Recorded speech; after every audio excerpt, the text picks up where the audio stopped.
I think early on, my goal was to be a Mr. Rogers meets Mr. Beast.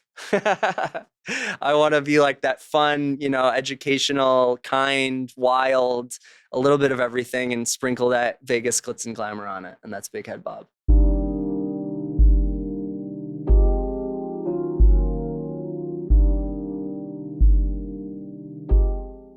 Hi, everyone, and welcome to the Sam Dever Podcast, episode 101. In this episode, I speak with David Bradley Schnitzer. David is the author and creator of BigHeadBob, and you can learn more at BigHeadBob.com, but it's an incredible children's book series, a character he's created. It's amazing. David is also a very dear friend of mine, and we traveled to Las Vegas to have this conversation with him, and it was phenomenal, to say the least. If you want to watch this podcast, be sure to go to our YouTube channel and subscribe at youtube.com/@thesamdeverpodcast. If you want to listen to this podcast, be sure to follow us on Spotify and Apple Podcasts. Here's my conversation with David. David Schnitzer, welcome to the Sam Dever Podcast. It's an honor. Long time coming. We're here. This is actually, I didn't know how this was going to happen. But the way this has happened, I wouldn't have had it any other way. Yeah, it's all about timing. That's what we were saying. It's all about timing. The only thing, I wish I would have brought my orange turtleneck to Vegas, but that's it. That's My brother asked I should wear, what you're gonna wear. I said, I bet he's gonna wear a turtleneck and a suit. I mean, I watch your podcast, so yeah. I knew. I think it's appropriate you're wearing Big Head Bob apparel. This is Japanese Bob. This is Okina Atama no Babu. That means Big Head Bob. Really? Yeah. What was the play for that? You just to reach a global market, or? When I first started writing the book, I have a friend through living in Las Vegas, working at Wynn Resorts, that works with Happy Madison, and he called during the pandemic. He's, "What are you doing?" And I said, "I started my own operations marketing company. I'm working with the adventure kayaking new business, and I'm writing a book for my nephew." He's like, "Oh, send it to me." I was like, "Okay." And so I sent it to him, just pictures. There was one illustrated picture. Everything else was hand drawn by myself, 8.5 by 11 paper, folded in half, stapled. And I started writing Big Head Bob, and he thought it was amazing. And he's like, "This is great. Is it going to be television or film?"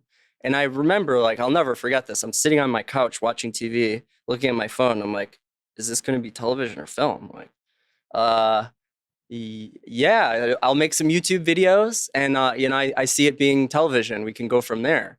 But he was the first person to kind of put it in my ear that it could be more than just a book. And one of the things he said is, "I foresee this blowing up in Asia." It's a very cute character, kind of anime type, and this could be really big in Asia. So you have to get all the social media handles for Big Head Bob. You have to get the website. You have to translate it in different languages. And I'm just taking notes. I'm like, if this guy who I met while we were filming Paul Blart Mall Cop 2 at the Wynn, which, by the way, was good and made, hundreds of millions of dollars, I don't know. If he thinks that this is a good idea, it's probably an amazing idea. So that was kind of the story about how I started translating it. And even doing that was pretty difficult, but we can probably get to that later. Yeah. Well, I mean, I have so many things. I've been really waiting for this conversation because what you've done with Big Head Bob from the beginning, has just been incredible. So thank you. Maybe we start there. Part of me is like, well, maybe we start with our Las Vegas history, but we can revisit that. We'll get there. Yeah. It's a good point. So tell us all the story of Big Head Bob. How did this idea come about from where it started to where it's at now? My mom is an artist, and she was very fashionable, artistic, and we would do arts and crafts all the time. And I love art and drawing, but I don't feel like I'm great at it compared to an illustrator or an animator. I can't quite do what they do. So when I was younger, I would advance from stick figures to just a bigger and bigger head. And then as big as the page was, that was Big Head Bob's, which I called him Bob at the time. His big head, googly eyes, small little nose, and one little curly hair. And so that was something that in my heart and in my brain just clicked and said, haha, that's funny. I like that. I'm going to keep doing it. I drew it through elementary school. I drew it through high school. On my brim, I found a picture of Bob on the inside of my hat when I was 15. At the Bellagio, even actually in my dorm room in college, I drew it on my whiteboard on my door. I just see a Bob as I'm watching my old videos. And that was during the pandemic. So I realized, I'm like, oh, even I say this a lot, like at the Bellagio in the art department, my office was there until the pandemic. I worked at MGM for 2 years and I was the executive director of operations. So we're working with different artists and different lounges and restaurants. And I went to the art department and, they're like, here, this is our whiteboard. I drew this is Bob. Ha ha ha. Everyone thought he was cute. And during the pandemic hit in March, my brother had a baby in June. And I just had this motivation to do something for my nephew, Joaquin, and make him proud. And I didn't know exactly what that was. But when I digitized my old college and high school tapes, I saw Bob 2 or 3 times. So I was like, oh, I could take this character, fun arts and crafts project, write a little book for my nephew. Cool. We have nothing to do. It's a pandemic. Vegas is shut down. So that was kind of the conception of, okay, I'm going to do this. And what took it to the next level was talking about guys like Digby from Happy Madison, or my very close friend and mentor, Felicia, at The Simpsons. And so when she did the same thing, just checking in, are you okay? What are you doing? Marketing operations. I'm writing a book for my nephew. Oh, cute. Send it to me. I was like, okay. And so I sent it to her, and I didn't even think at the time, but they look at conceptual art all day long and they develop it, and that's their career. But they do it on the highest level that you could ever imagine, at the greatest, arguably, cartoon of all time, longest running, most successful show, The Simpsons, and Happy Madison, Adam Sandler's. These are my childhood idols. So when they say, it's a good idea, or, do it, Felicia said, do it in Spanish. Have like civil servant Bobs, make a firefighter Bob and a police officer Bob and Bob for president. And I do it and I make it. So that was how I first came from, okay, I'm doing this book, but maybe my intentions could be a little bit more. And I thought that 150 sales in my lifetime would be a huge success. I told my family that. Within 3 days of publishing, we surpassed 150 sales. And I said, okay, I guess, doing all these people favors and setting up these parties and events in Vegas for 12 years kind of paid off. So that's kind of, again, people are rallying around what I'm doing. It's a great concept. Bob's big head is a metaphor for our kind of perceived differences, physical, mental, weight, anxiety, anything you can imagine, everyone can relate. And the story is about how do you identify that difference, or some people say imperfection, and how do you communicate about it, and how do you transform it into something positive. So that's really, again, as I'm putting the book together, I feel bad because you haven't gotten a chance to speak, and I'm just going off on the story. You can talk, keep going. Yes. Thank you. Thank you for that interjection. What up, Eric? What's up? Check you. 1 2. Check. One bitty back. Yeah. So I think I started to gather like feedback from people and say, oh, okay, this is actually something that everyone can relate to. And when I published the book, of a childhood friend from high school, she was actually a freshman, I believe, when I was a senior in high school, is now a teacher in elementary school and has kids. And she messaged me, I love BigHeadBob. I got your book. My kids love it. I brought it to school. Would you ever do a guest visit? I was like, yeah, like come down there. No, virtual. I said, what do you want me to do? She's like, just get on a Google Meet or Zoom or Teams and read the book to the kids and they'll ask you questions. I said, yeah, that's amazing. Okay. And so I did that, and the school tweeted it out. They said it was amazing, great experience. 3 other teachers asked me to come into their school, And then there was just snowball effect where I had sent the book to a friend who gave it to Jennifer Love Hewitt, who's my childhood crush. I'm sure yours as well. And, everyone's high school crush. And Jennifer Love Hewitt shared it on her story, like 3 or 4 stories. I think it was like 5 or 6 stories. She just, this is book, BigHeadBob. And the next one is like, here's the little doll. And here's stickers. And it's a good cause. He's donating to charity. So that did increase my sales, but it also, more importantly, reached a teacher in Canada who said, I see that you post about going to schools and doing virtual visits. Would you come to Canada? And I said, absolutely. And so I went to this teacher's virtual classroom and they put me on the big board and projector and I shared my screen. I discussed the concept behind BigHeadBob. They said, it's like social emotional learning. This is perfect. And I was like, yeah. And then I Googled social emotional learning. I'm like, oh yeah, that is exactly what BigHeadBob is. So that teacher was raving about it. She's like, the kids were so energized. We're on the computer screen all day. Like, this was a break for me. I love this. Can I put it in our teacher boards and in our Facebook group? I was like, yeah, of course. I don't know what that means.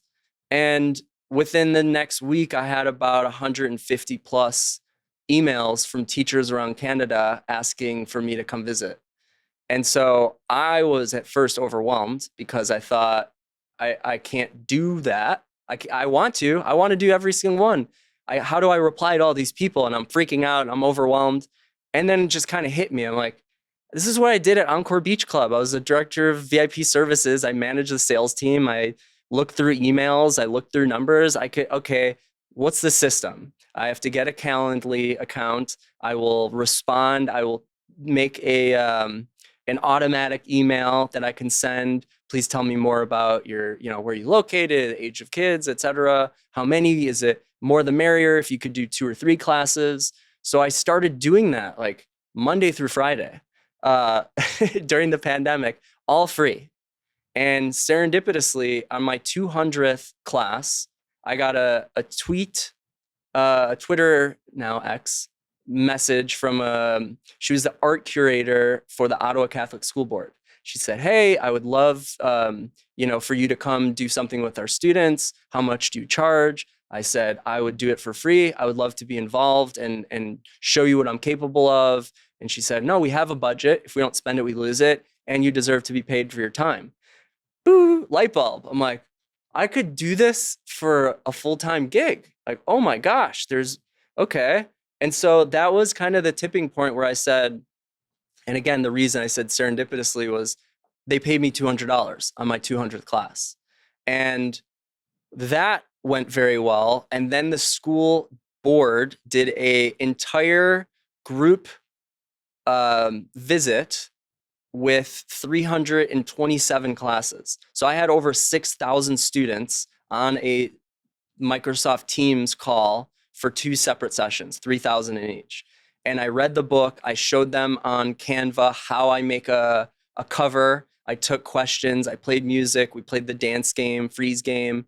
And it was just an amazing experience. And so that was really amazing, really special because I went from a whole year taking, to be in 200 classrooms and meet with 6,000 students to doubling it in a day and meeting with that many kids in 2 hours. And they paid me very well. And they bought, I think 200, or it was about 100 of these little dolls, Bob dolls, books. The teacher helped me translate the book into French. That still sells to this day. So it's been a pretty amazing journey so far, and we're not even scratching the surface. Dude, I don't even know where to start. I do know where to start because I remember when you first launched this. I think it's when the website first was launched. Yeah. I'm like, okay, let me go check out David's site because I definitely wanted to get a copy. I'm like, let me get this. I go to your website, and I can't remember if it's right out the bat but I'm like, okay, he didn't just write a book. He came out with an all-out brand, there's merchandise, there's a game, there's so many different components. Like the fact that you just, and it makes sense when you talk about the mentorship you had from the beginning. Yeah. It seems like you have a game plan. You have a vision of where this is going to go. You just didn't come out with the book and let's just see where it happens. Like, no, there's a full out brand, merchandising, everything with this. Like I immediately go, okay. That's awesome. It was very organic. One thing led to the other, and I think it also mirrors my career. So I worked at Wynn for 8 years, and I was desperate, man. I came to Vegas thinking I'm this cool, lacrosse frat college graduate, and no one cared. Like, oh, what experience do you have in hospitality? I was like, I just graduated college. Like, oh, well, who are your references? My lacrosse coach and teacher. Like, oh, we're gonna go with this, hospitality master's student at UNLV. And it took me a long time. I was delivering pizzas. I was promoting part-time. I worked in retail. This was a year and a half. And when I finally got the opportunity to interview at the Wynn, it was the best one I've had by a mile. And I really vibed with the person I interviewed with. And they hired me as their assistant. And through 8 years of being at the Wynn, my mentality was don't do anything stupid. Because I saw people getting fired for social media posts, intoxication. And I knew that this was a great opportunity for me. So I just busted my butt. And throughout the 8 years, I had 6 different positions. Part of that was because people got fired or quit, but doesn't matter because I continued to rise up over the years. And every time I moved from executive assistant to public relations manager to director of marketing to director of VIP services, director of customer development, I would connect the dots from the departments. And people just didn't do that. And I was very good at it because I feel like I was friends with everyone and I wanted everyone to have fun and have a good experience. That's why we work in hospitality. But when doing that, you kind of lose yourself because you're focused on other people. So I always had that in the back of my mind, like I'm taking care of everyone else except for myself, but I'm happy because I'm taking care of other people. So that makes me happy. However, later in life you figure out, but I think that, when I moved from marketing, to where I would be managing the photographer, the videographer, the graphic designers, creating billboards, fighting with the hotel. Like we would be doing these, 21 or older parties and the hotel would say like, no, that's too sexy. And we're like, we're a nightclub or we're a day club. People are in their bikinis. So we had to find that happy medium and I was the middleman. And so when I went from marketing to managing the sales team, that was when I said, we have amazing marketing and we have amazing salesmen, but there's a disconnect. So I set up a meeting once a week to talk about the events. Just stuff like that, where you just bridge the gap and then you introduce them. And instead of them hating the marketing guys because they don't have to wear suits and ties, and the marketing guys hating the sales guys because they're wild and fun or whatever, I think that I was able to connect the dots. And so I do see parallels with BigHeadBob where, okay, I'm writing this book, but then someone's telling me to make it into cartoons. So, okay, I'm making this book and now I also have a cartoon, but I need a website. Okay, 1, 2, 3. And then why don't you work with college interns and then working with that. And then every curriculum I've been developing for almost 2 years. A downloadable curriculum course that we actually recorded at the PBS studios in Vegas. And it was freaking so hard and it took so long and still I haven't made any money and it's cost me thousands of dollars, but it's unreal. And that has led to activity books and journals where kids can do these amazing activities that I developed with a student at Duke University, so I get to do all these amazing things. And it's kind of what we were talking about where I actually have this graphic. You can put it up if you have it.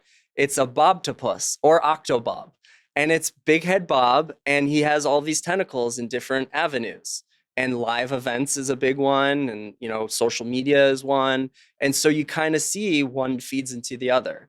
And that's what I learned from my time in marketing was someone can see a billboard, but they're not going to think about it. They can hear it on the radio. They're still not going to think about it. They see it on social. Oh, what is that? Their friend tells you about it. Now you have to go because you've heard about it 4 or 5 times. So I feel like if I get someone to read the book, even walking into the Rio today with this doll, a little girl stopped and smiled, and I gave her a sticker. I was like, this is BigHeadBob. I'm like, they're laughing.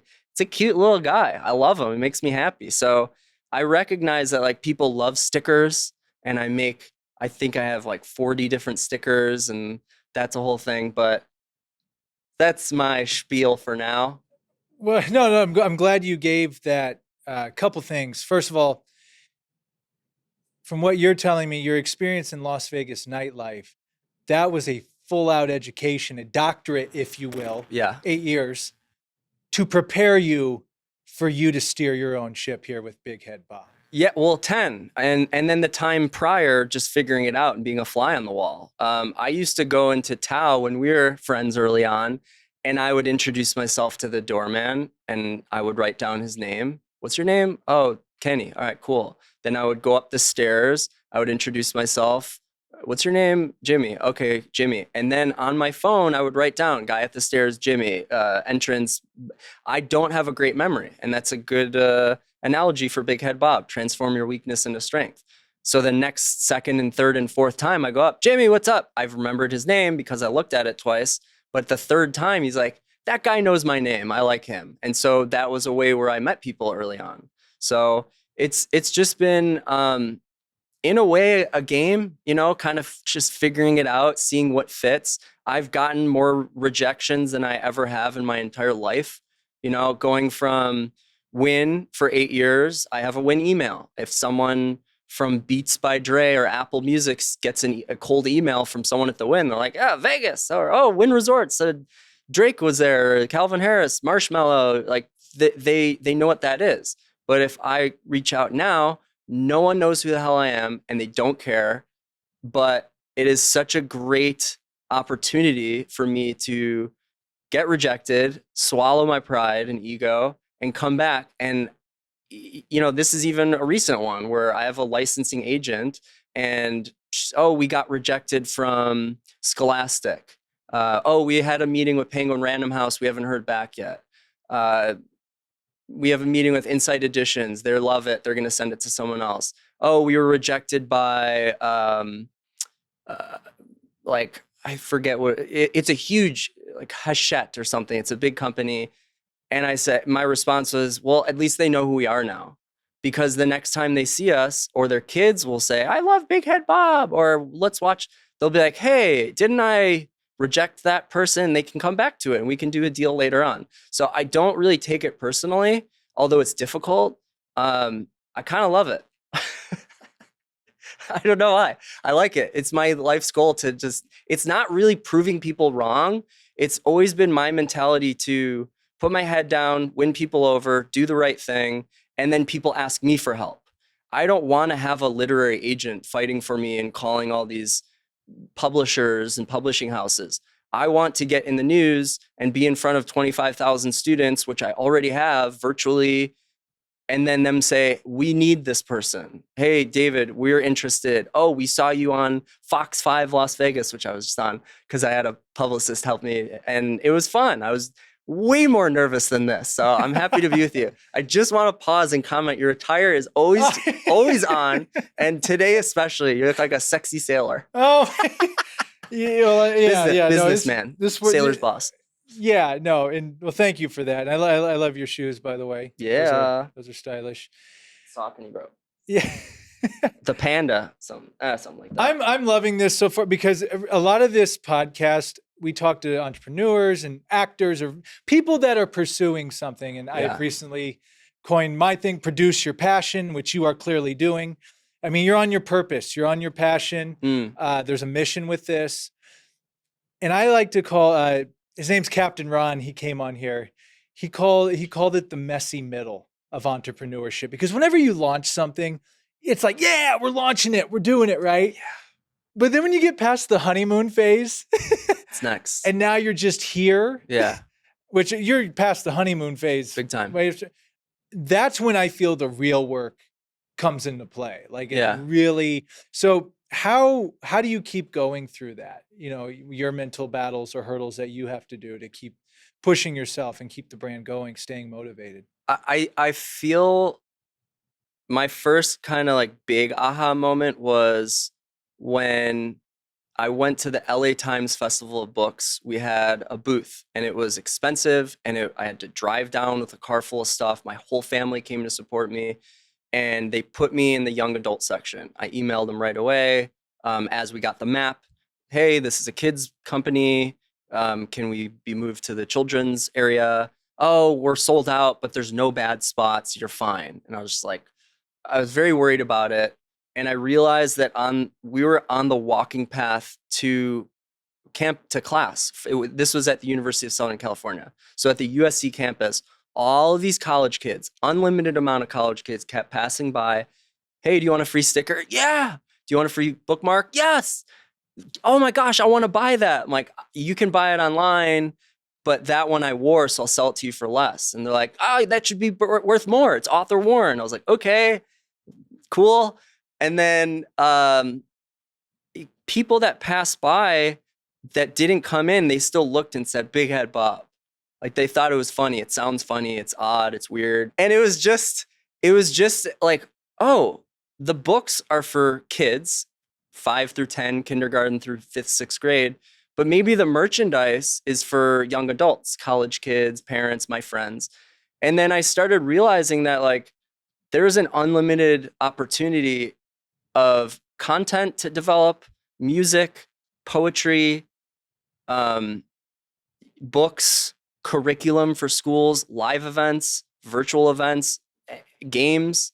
Like that's just 8 things that the entrepreneur and creative in me is just like, we could do this, we could do that. And it's really fascinating. So I don't get bored. I want to continue making the best products and experiences that I can possibly make it. And that's the cool thing about not having a publisher is the book could be done, but I could actually add 2 new pages if I want. And I don't have to ask anyone. I could just change it out on KDP or Ingram Spark. So what keeps me going is one, understanding the unlimited opportunity potential, you know, and again, if one domino falls, they all fall. That's how I feel about BigHeadBob. And then the second piece is the reaction. Actually, it's probably more than this.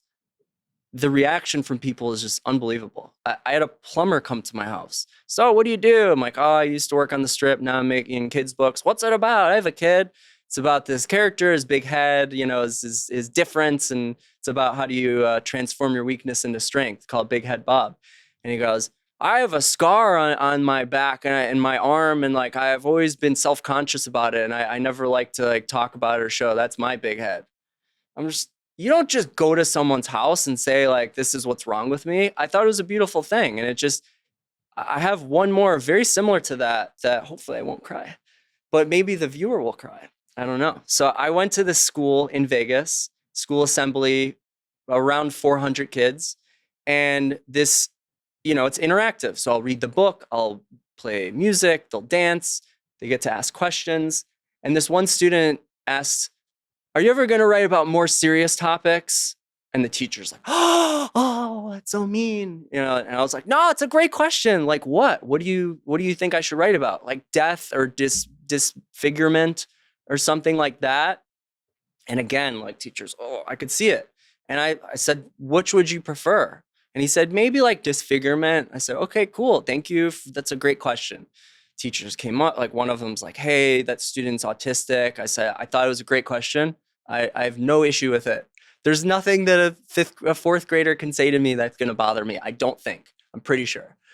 And so a year later, the principal asked me to come back and same thing, did the thing. Hey, is this student, do you remember that whole thing? Everyone's hush, hush. And yeah, he's excited. You're going to be here. He's in 5th grade now. I said, okay, cool. Do you mind if I bring him up? Because I have a new book and I want to kind of tell him a little bit about it. And she's like, yeah. And so I brought him up. I said, do you remember what you asked me last year? He's like, kind of, but not really. I said, you kind of challenged me in a way to write something about disfigurement or death. And I always thought that Bob's big head and his eyes and his one hair is like, a difference, but I understand what you're saying. And I thought of you when I wrote this third book. It's called The Bob Squad, a story about inclusion. And it's Big Head Bob, Long Neck Lisa, Blinky, the one-eyed cat, and Stinky, the smelly dog. And they're a whole squad now because they're all, and he goes, "Can I say something?" I'm sure. And I gave him the mic. I was like, oh, maybe I shouldn't have done that. But in front of 400 people, teachers, students, friend, he goes, "The reason that I asked that question is because my brother's at home and he's a low functioning autistic and he can't really live his life the best of his abilities. And I am a high functioning autistic. I'm also on the spectrum.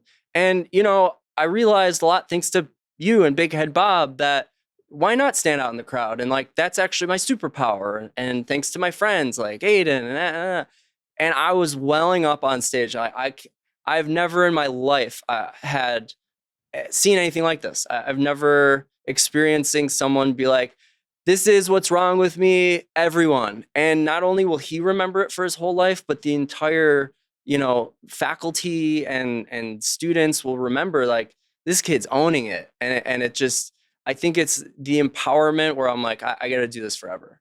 I could do this in any classroom around the world. And I hope that, they actually recorded it and posted it on Facebook. And so I clipped it and I debated for a long time sharing it because I feel like it's personal.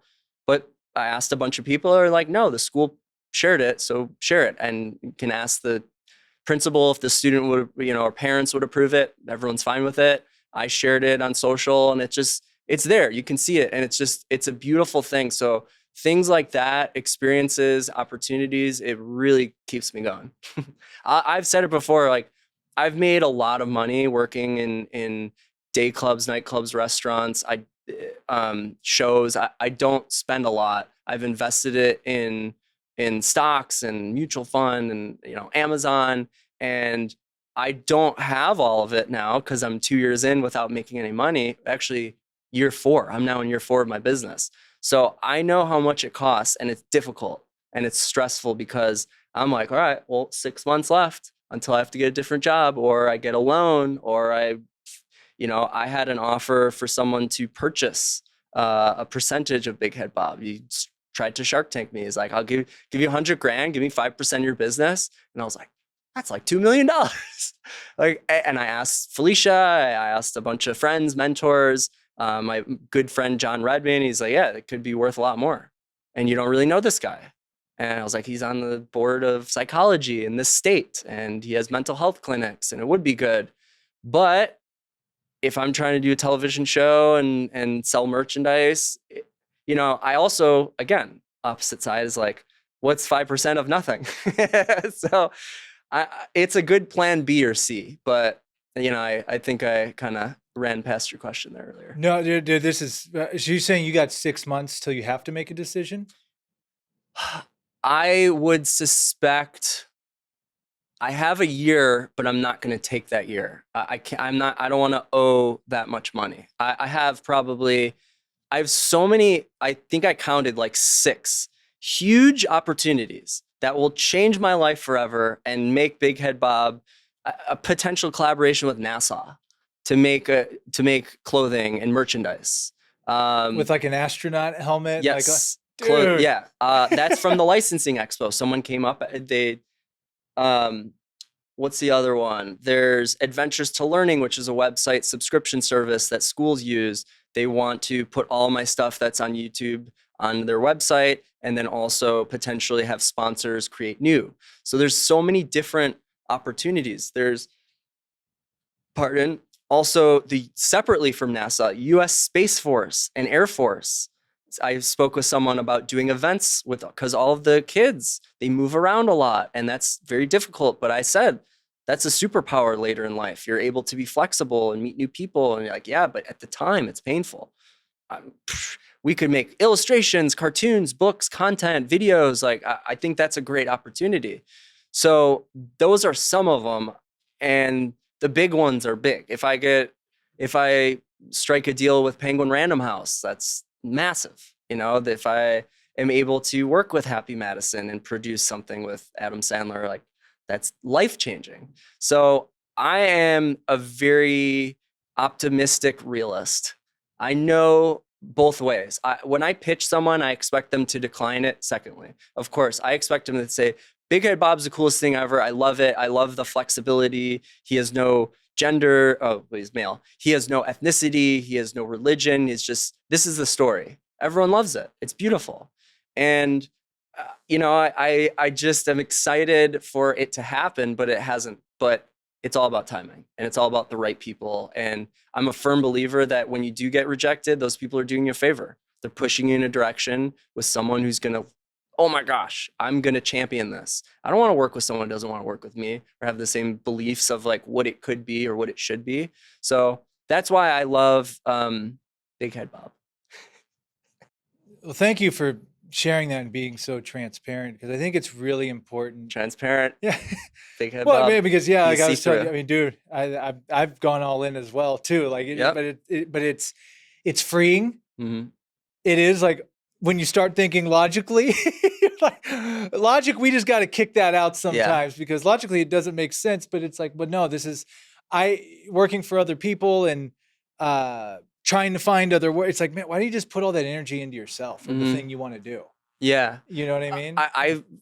I am so aware of when we would have Marshmello come in and we would pay him, I don't want to say, I'm sure you could Google it, a lot of money, like not 10,000, not 100. They pay Marshmello so much money. And there's a lot of DJ producers who, again, they earn it. You wouldn't be there if you didn't belong there.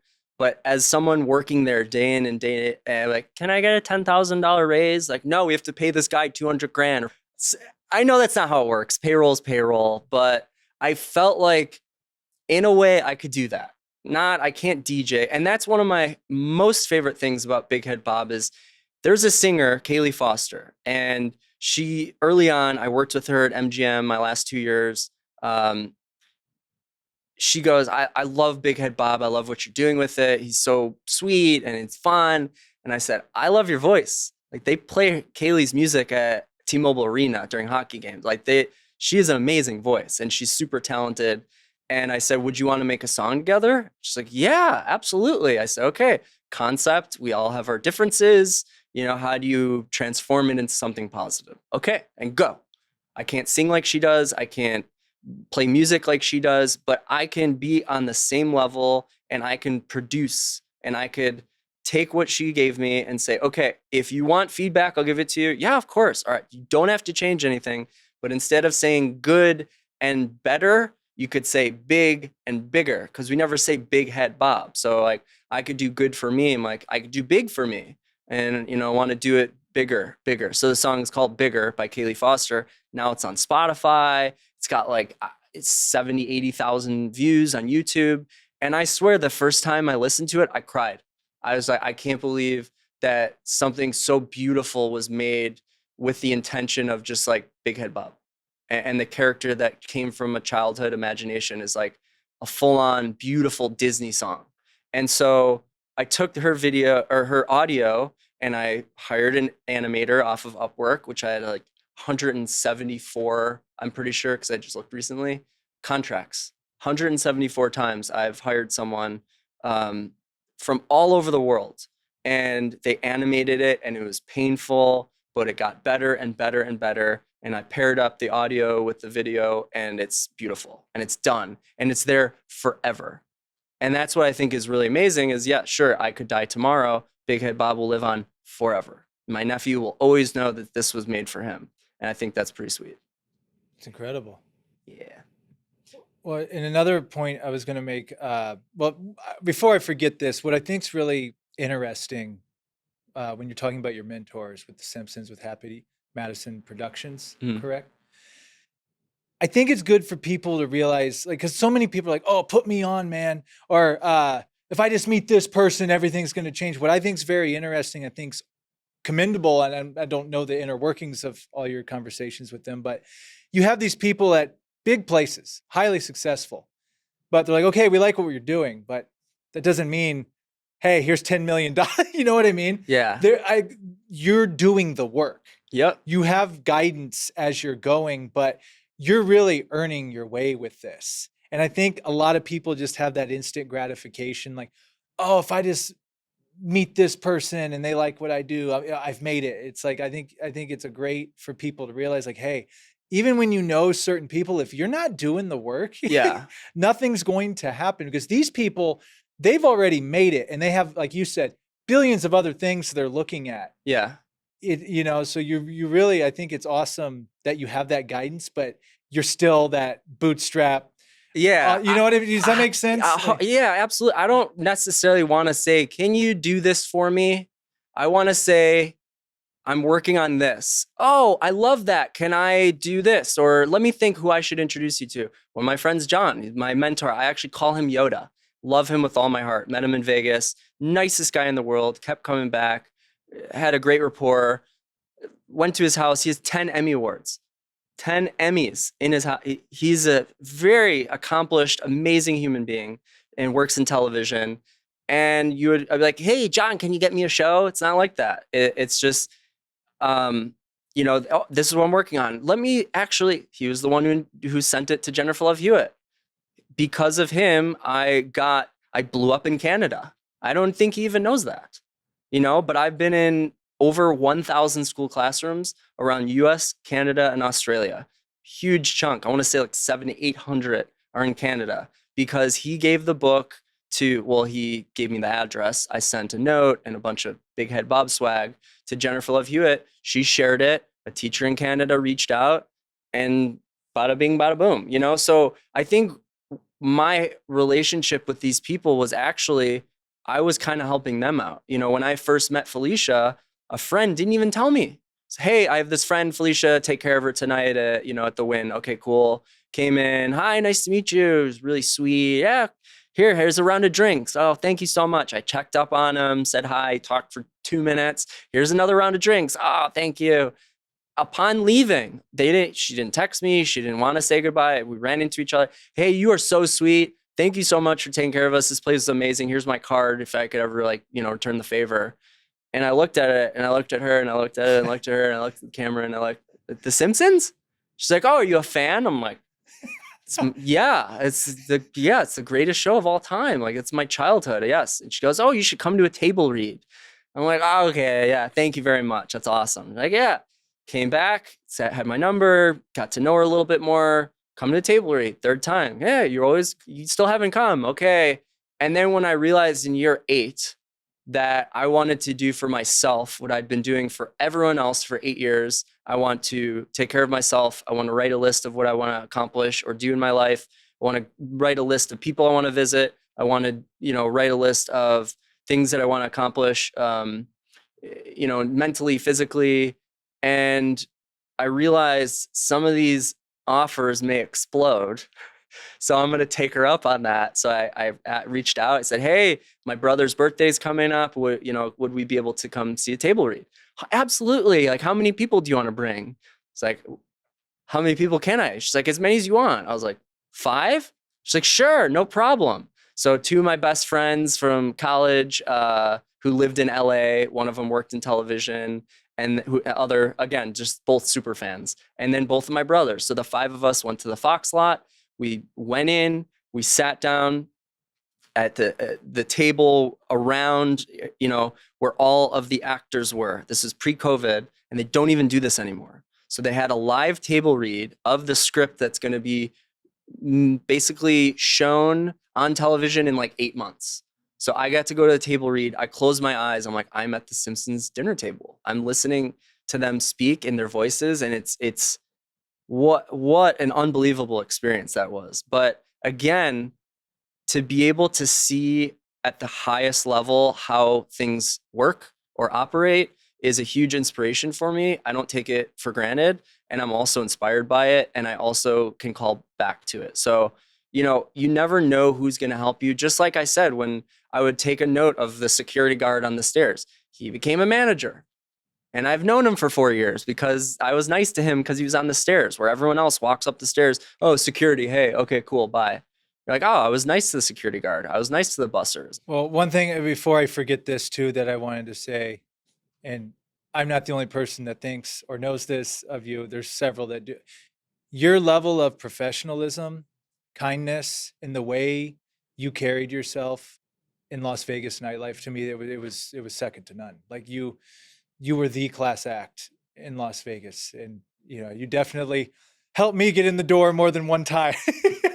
That should be the intro. And the Midwest Vegas boys. Oh, that was a good time in life. I had to throw that out there. Yeah, real quick. man. Yeah. When I first moved to Vegas, I had no friends. I moved only knowing my brother Neil. I moved here to live with him, and you're one of the first people I met that I was like, I like that guy, because everyone else either wants to take advantage of you or they want to take advantage of you, and and I just I didn't, we're Midwest guys. We're polite, we're nice, we care, and that's kind of the stereotype, of course, but that's us.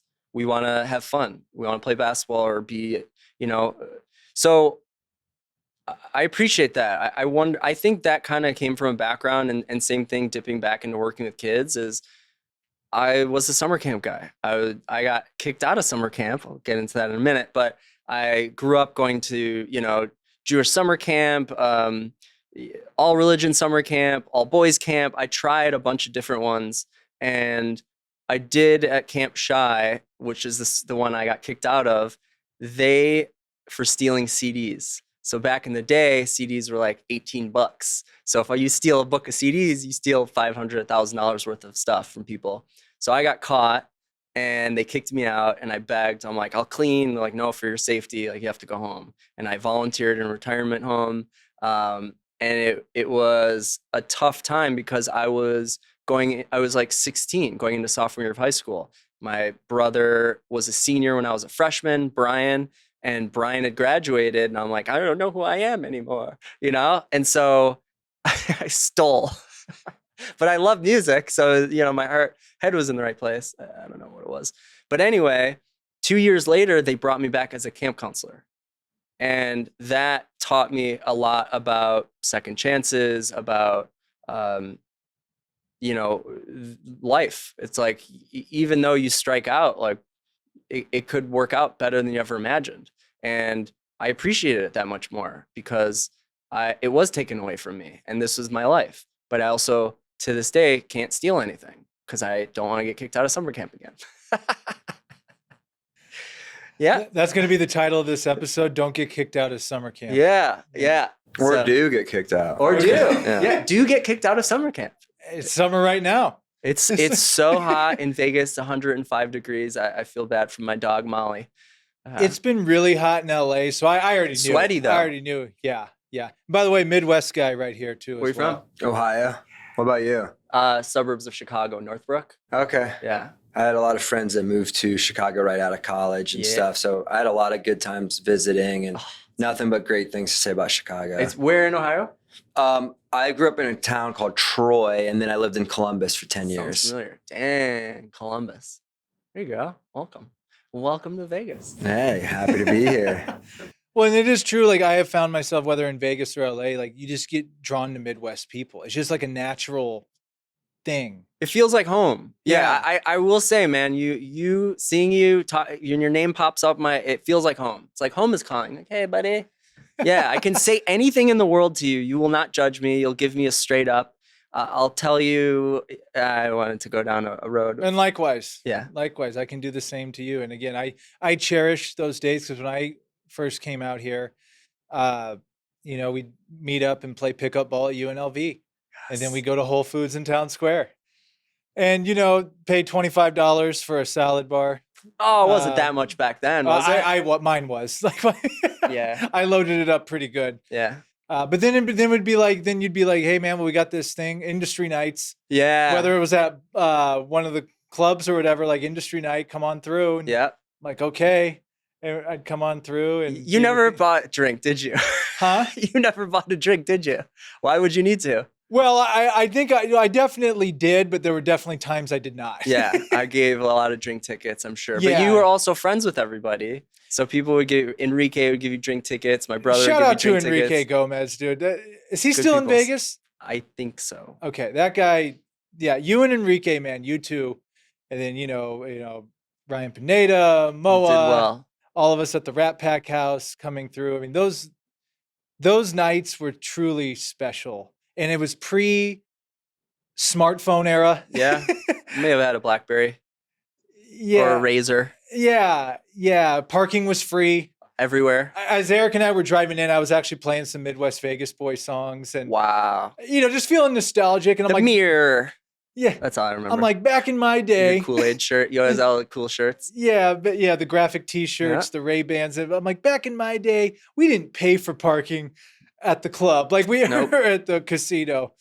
The 15 wasn't this back then. I sounded like an old man. Tropicana is a mess, but we'll get off of traffic and back onto whatever's. But yeah, man, Vegas is any person that you come here with is a different experience. If you come with family, if you come with a girl or date, if you come with a bachelor party, a divorce party, to come see shows, to a Golden Knights game, a Raiders game, it's always a different experience. And what I found fascinating about working on the Strip is you meet an unlimited amount of people. There's 20,000 people that would go through the day clubs and nightclubs that I worked at for 8 years, where I worked 6 days and 3 to 4 nights, voluntarily, of course, and happily. It's just that there's always people that have never been here, and it's always a new experience. And I went from seeing these DJs that would play, the same set every single time. You're like, this is the third song, this is the fourth song, but the crowd doesn't know and they don't care because it's the hits. And I was more interested after maybe 2 or 3 years, like, oh, I want to see Diplo because he always plays a different set. I want to see the Chainsmokers because I now only care about the crowd reaction. If the crowd's insane and pumped and happy, I care more about like the music that's playing. But that's just neither here nor there. I don't know. I just told you. Well, and I loved it too, because I remember there'd be nights where like, hey, and this is when Diplo was like on the rise. Yeah. I saw him multiple times, all these guys, like, because it was such a special time. It was Steve Aoki. Mm-hmm. It's when the DJ was starting to become the star. Yeah. Instead of the performers. 2011, 2012. Yeah, exactly. Yeah. And it was incredible to see like that rise of that, and to be on the, especially probably from your perspective. Big time. I have a pretty strong college intern program where I work with students 3-6 months on average. And I often tell them that I've seen so many DJs, producers, acts come and go, rise and fall. Calvin Harris was this like kind of goofy, Scottish, shy DJ kind of singer when he started, and we're paying him, I don't want to say, but it wasn't a crazy amount. Fast forward a year, he's an underwear model dating Taylor Swift. It's like, okay, Marshmallow's this like kind of quiet, nerdy white guy. Fast forward, he's wearing a double diamond Rolex watches and bands and like tatted up. And it's been crazy to see the meteoric rise of people and pretty big crashes of people. Just whatever happened. Oh, they were a DJ. They weren't a producer. They weren't making their own music. And I kind of felt like I could learn something from each one of these people, what to do, what not to do. So I wasn't really aware that I was studying them like that, but that's all I do. Like, I look around the room. If I'm talking to one person, you bet your ass I'm looking at you. I'm seeing you in the corner of my eye. And that's like a habit. And I don't know if that's weirdness or curiosity or hospitality, but it works for me. Like, if there's a group of 5 people and one person's in not, quiet, I'll like shine the light on that person. Like, what's your deal? You're the wild card of the bunch, are you? And like, and everyone starts laughing. You're like, oh, it was easy. You remind me of the quote, you make everybody feel like a somebody. And when you were saying about Las Vegas, because you are exactly right. For some people, they've saved their entire year to come here. This is the first time they've ever been here. Yes. Sure, you see it every single night. Yeah. But that's person. It reminds me too of the quote of Michael Jordan, when they're like, man, why do you just go so hard all the time? And he said, because I know that some dad brought his son to tonight's game and they saved all their money. He worked overtime. Yeah. And this is the first time and probably the only time they're ever going to see me live. Wow. Yeah. I even got goosebumps saying that, because it's just like true. He understood it's more than him. Like, Yeah. they're coming to see you, and they're coming to those. I mean, dude, the win alone is just globally, like you said, when you send something from a win email, everyone knows the win. And actually, it's so interesting, your story too. And when you're talking about how you're always observing, I think you had to be that way to be able to be successful in those situations, because it's nightlife, right? You said, like, people are drinking, people are probably not behaving the best at times. And you being in that situation, I credit, really was a good lesson for me, is when I started doing videography and stuff in those settings. That's when I really stopped drinking a lot, drinking completely, because you couldn't drink and do that. Yeah. So you were forced to interact in those situations, and it built. Anyway, that was a side note, but no, it's awesome. But I feel like you, especially being around so many high profile people, you had to be paying attention. Yeah. You got to know what's going on. And you have to be able to interact. I'm sure all the personalities were different too. I'm sure some people were the coolest people in the world, and some people were like, wow, I couldn't say 2 words to that person. Yeah. I don't know. But so I just love hearing that journey through that, because of what you're doing now with this. And now you're speaking to thousands of kids and inspiring people through your book. And, you know, even utilizing some of those relationships, not asking for anything, but people, oh man, let me help. Like, they want to help you. Like, that is something that Felicia has gotten on. He's like, now it's time to, you know, it's like, in a way, collecting or tasting the fruits of your labor and being able to, like, hey, is there someone that you can think of? Because that's what people in sales are really good at. They don't mind. They don't think that they're being annoying. I, for some reason, have that, and it's been a struggle to get past. But as I manage the sales team and watch how they work and learn and grow, you do have to ask, but you have to know what you're asking. That's one of the things that I've really learned. When I first moved to Vegas, I had an opportunity to speak with almost like a vice president or a president of 9 Group, which was, they ran the Palms, all the cool, and it was the coolest place in the world. And I sent him an email. I was his kid's camp counselor. And so the kid's like, oh, my uncle will get you a job, no problem. I'm like, oh, sweet. Okay, cool. You're good. And he brought it up again. He's like 12. So I'm like, I don't, you know. But then he's like, yeah, I talked to my dad. He said that, you know, you could have my uncle's emails. Okay, cool. I guess I got a job going to Vegas. Sent him an email like, hey, I'm David. This is my resume. I'm so interested in working with you. I love what you do. I've read all about your venues. And he's like, oh, okay, what would you like to do? And I said, anything. Like 3-paragraph email. I bust my butt. I'm a good student. I want to do this. I could do that. Whatever you need. I'm around. I'm available. I'm eager. And he just never responded. And I assume that it was just way too much. I could be wrong, but I feel like if I said, I want to be in marketing, he could send me someone's address that's in marketing. I want to be a busser at the club, could do that. So that is kind of something I'm learning as we go, is if I do get someone from Happy Madison or from The Simpsons or someone that I admire, what is the ask? And you have to be very careful that you're not ruffling any feathers, and also take the chance and ask. Why not? I love that. I feel like you just tied a bunch of ideas together, because 2 things we've been talking a lot about on here is knowing your boundaries and knowing your intent. But I think you just added a final piece of it, like, what's the ask? Yeah. That's like, I just had an epiphany. You're so right on that, because if you do get in front of these people, if you do get that opportunity, are you just gonna be like, hey, I want to work with Adam Sandler. Okay, what do you want to do? Do you have a pitch deck? What's your experience? Send us the one sheet. Like, okay, I just want him to work with us. I don't know.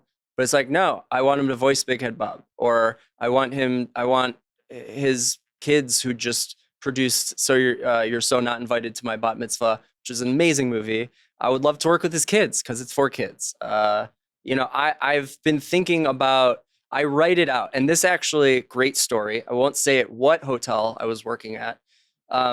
It was one of the greatest business lessons you can ever have. So I was working this one night at the podium, and I was on the computer. I had an earpiece in, which wasn't often, but I had an earpiece in on the radio, texting WhatsApp chats, people asking for me. I'm running around.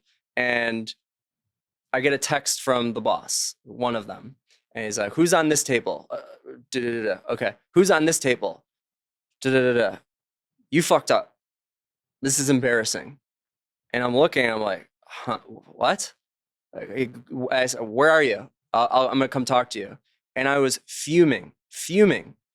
I went down there and he's like, you put the wrong table with the wrong people. There's balloons. And so we had to move these balloons. And I was like, okay, I can move it. No problem. And he's like, yeah, you need to come down here more often. I said, okay, got it. Thank you. And that was it. And I walked back up. I'm like, I'm going to quit. I'm doing this person a favor for being here. Like I was helping out this venue. I worked at a lot of different venues, one in particular. And, you know, I saw my old boss that night, happened to run into him. I was like, hey, how you doing? I was like, I never complain. I got to say something. I have to ask. So I'm like, here, look, this is the text conversation. You read the whole thing. I went down there. The balloons were on the wrong table. We had to move the balloons to a different table. And he goes, you know what you have to do? Because it's been years of this. You know what you have to do? And he smiled. He goes, you have to write down all the things that you don't like about him and read them to his face. And I was like, okay. He goes, I'm telling you, it'll be the best thing you've ever done in your career. I said, okay, not yet. I need to digest, but yes, I will do that. Because I was going, oh my gosh, even worse. I was on vacation. I came in that night, even though I'd taken the day off to help out. So I was on vacation. I went to Chicago to a friend's wedding.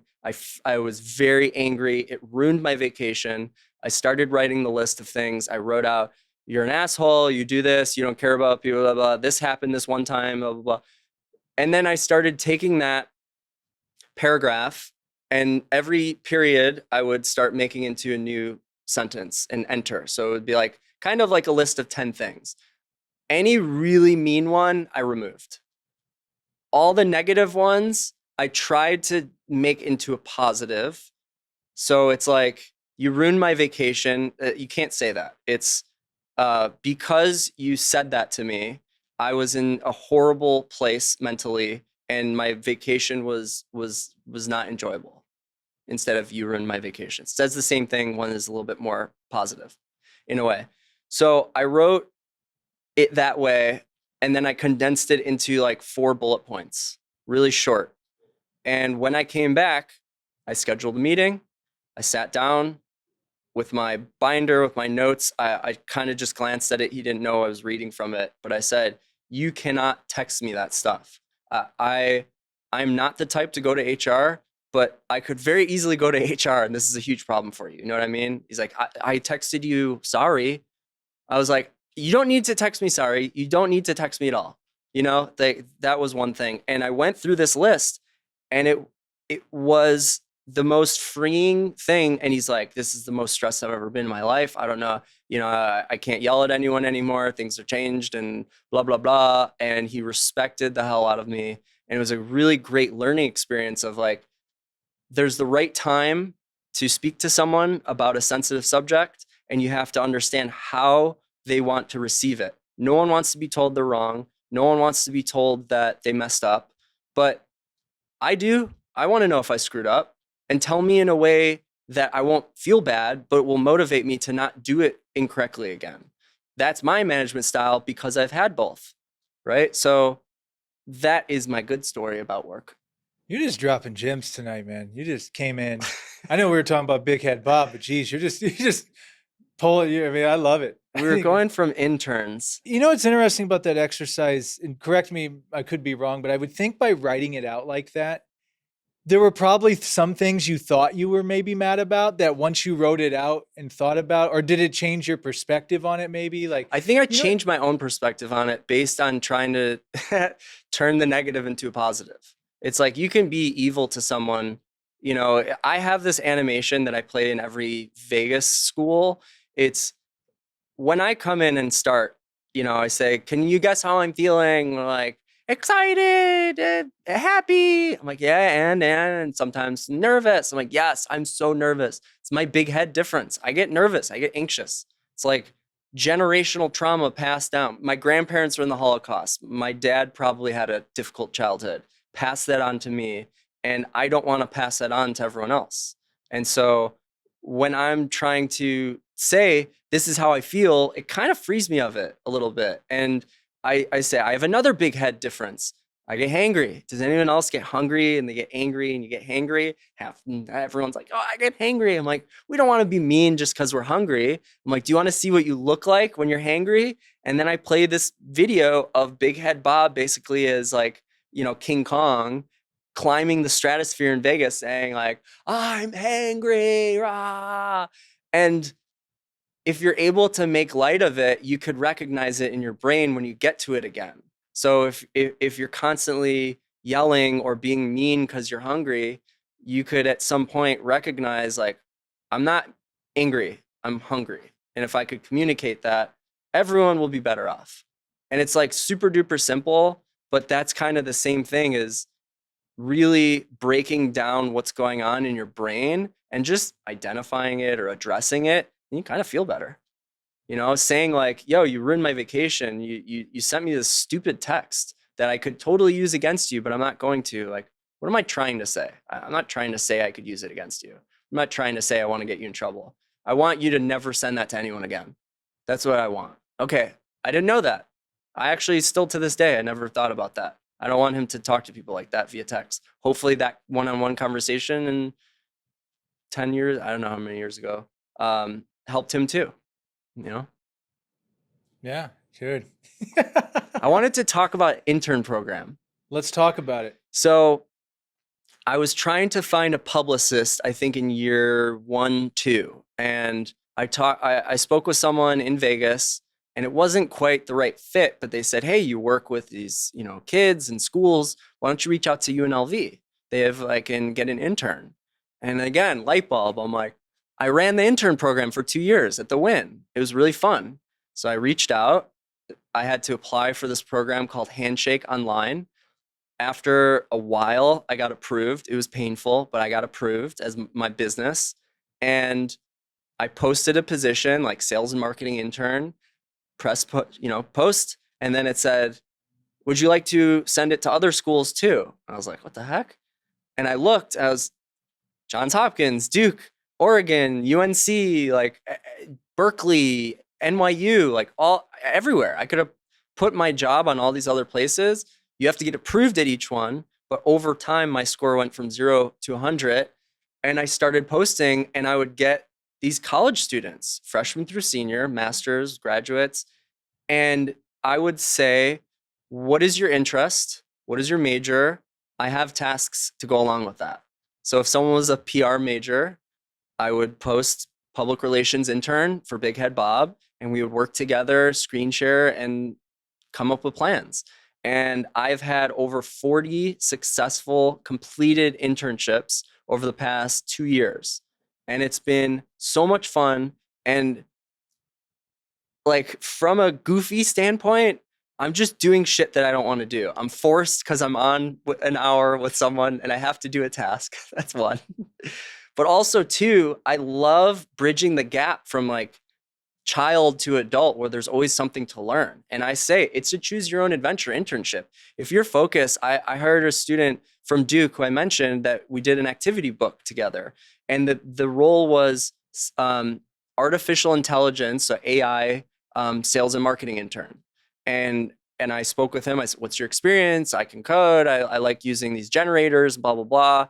What would you want to do? Maybe some sort of workbook for kids. And I was like, yes, that's been on my list for 2 years. So we drummed it up. He used a maze generator, word scramble, all these things that you don't really think is AI, but it is. And we used a couple of different ChatGPT to generate some text. And then we go over everything. We design it together. It took a long time, but now it's done. And I have a 38, 40-page activity book that it's pretty awesome. I mean, you got to see it. So I love the intern program. And I think that, a lot of times people will say, I wish I had something like this when I was a kid. When you think about it, when we were all kids, someone would come to our school and maybe have a guitar or something. We'd get like a tape or CD or like a book. Now, after I visit these schools, the kids will follow me on TikTok, they'll subscribe on YouTube, and they'll see every piece of content that I put out there. And it's pretty mind-blowing to think of it like that I could have a fan for like kind of for life. So I think that's pretty exciting too. And it really is about timing, where when I started the whole project, super organic, super slow but sure, but it was during like, no one was going on Zooms and Google Meets. Instead, this is what I do every day for hours. I'm on calls, 2, 3, 4, 5 hours of meetings with people virtually. A student in Shanghai, she took a semester abroad, so I would speak with her in Shanghai at like 6 a.m. for her. That was the time we could make it work. But it's just been really amazing to meet all these people from all over the world. And the first assignment I give people is a research. Google the crap out of BigHeadBob. I care a lot less about what you like about it, what feels good, what looks cool, and more about what sucks and where are the opportunities. Oh, I go to your website and the homepage, like, I don't know what this is. Oh, we should put up a mission statement. Oh, I go to your events page, but like, it's just a bunch of videos. What is it?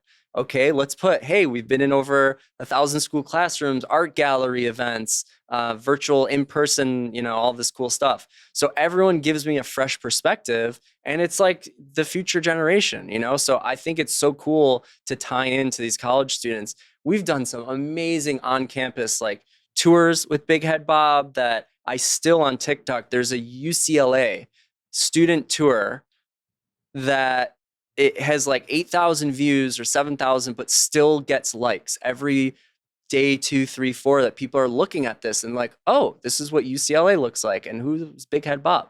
And then there's ones where people will do campus interviews. One of my most successful videos is student Jason at USC. And we emulated that on University of Chicago, NYU.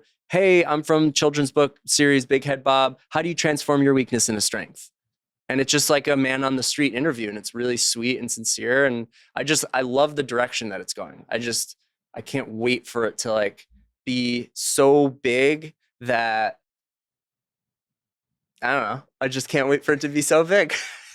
BigHeadBob. First of all, I need that. Like the the interns program. We were talking on the way here, just having that ability to have people look at you, because when you're in it all the time, yeah, you can't see the forest through the trees, like, because you look at it every day. Yes, you talk about it every day. But when you bring an outsider in that just goes, oh yeah, you should totally change. Yeah, and then you look at it like, oh yeah, maybe you're right, 100%. Why didn't I see that? Yeah, different perspective, different age, different demographic. Like, it's a great idea, and you just include more people. And it's like a slow grind. If you really think about it too, some of these students are like 21, and in 3 years they could have kids and they could be buying BigHeadBob books. So that's your master plan. Aha! Hey, I pay. Everyone is paid, so it costs a lot. You've worked with 40 interns. I knew you had 40. I didn't realize it was 40. I work with 5 to 10 at a time, and it's 1 or 2 hours a week. See, that's super what I easy. mean, man. You have an organization here. Like I do. And you're fleshing out these systems, and now okay, this is how we work with the interns. Eventually, I'm sure you're going to have employees of some kind. Yeah. Whether contractors or straight employees. I mean, yeah, it's happening, brother. It's already fun. Happening. It's exciting. I can't wait to see where it goes. I have a strong feeling that I could do it for the rest of my life. And my brother Brian he's very, again, optimistic. He's like, this could blow up when we're 50. Like you could just get a different job if it doesn't work out, and at some random point some person could find it and just like, this needs to be a movie or film or blah blah blah. So I'm not mad at it, and I'm very aware that my life savings is going to this. I have a line of credit with family, and like, I don't want to owe anyone money. I want to make people money. I want to sponsor this podcast. I want a BigHeadBob. Hey, this is brought to you by BigHeadBob. Here's a link in the subscription, and I give you $5,000 or something. I don't care if I make any money off of it. 10 grand. 10 grand. Yeah, we're gonna need 10 grand. All right. No, if We're I That's what I'm here negotiating for. Sam. if I win $5 million, you will be my first. You will be my first All right, we're gonna clip sponsor. that right Yes, there. you'll be my first sponsor. I would love to. That's the thing is Buy us a few more months at least. yeah, man. Yeah, exactly.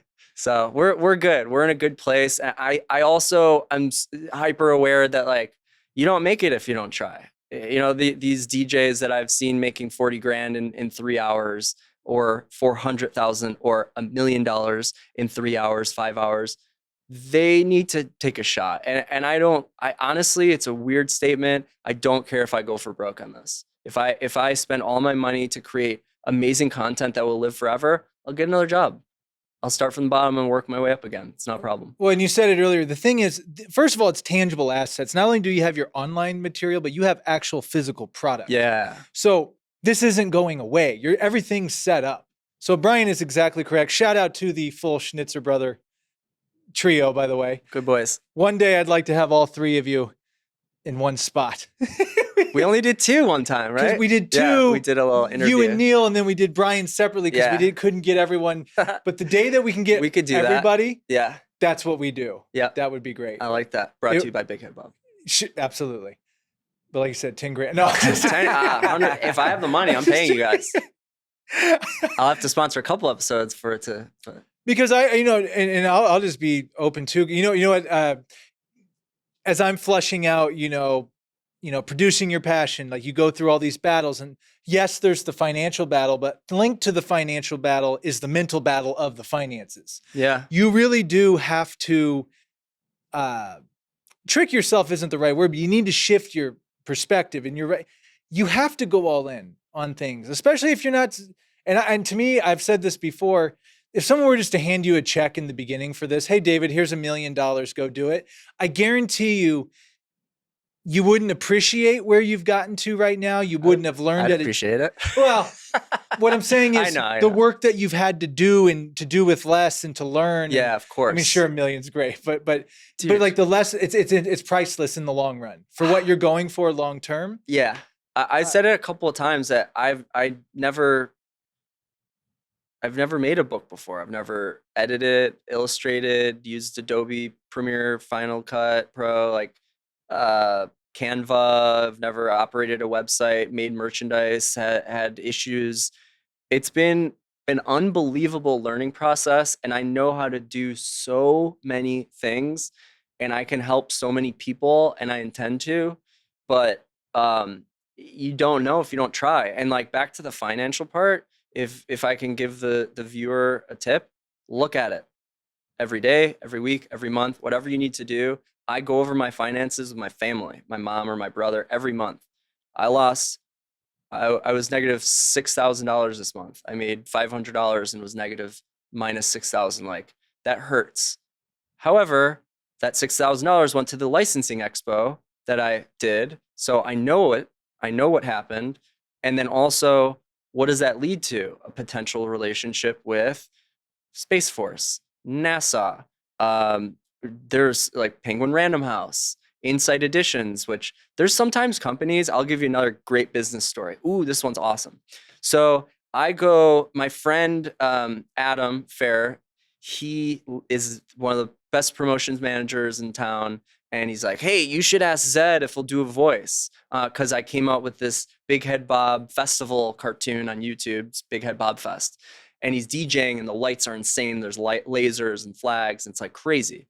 And I was like, okay. And so I went to his set at Zook at Resorts World at like 2 a.m. because I didn't want to be there for 5 hours. And then he finished his set, came up. He's like, hey, this is a guy, telling you about this guy. And he has these cartoons. He's like, do you want to show him? I'm like, hey, Zed, nice to meet you.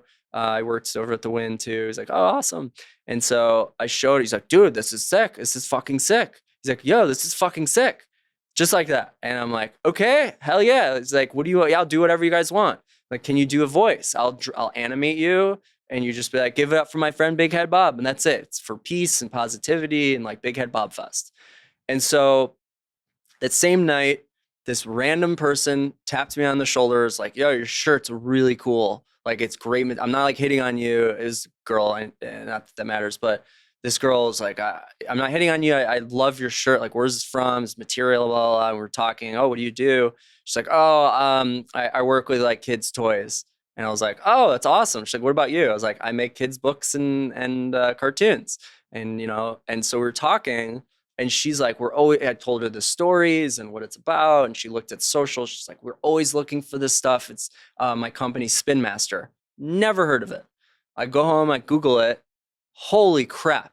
They own the license to like the Etch-a-Sketch. They produce Paw Patrol. They have like it's a huge company, huge, out of Canada. I'm like, I'm big in Canada. So I thought it was the sun, stars, the moon.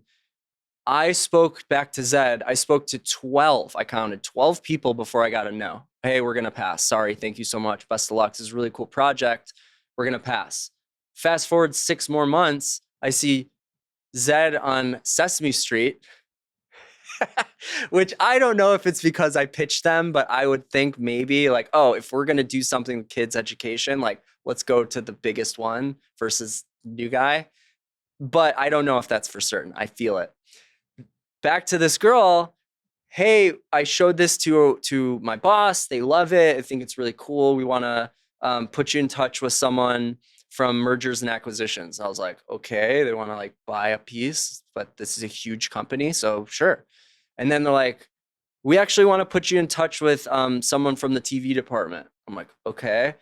Then the next email was, we actually want to put you with someone from the TV and from the merch, so like the toy department.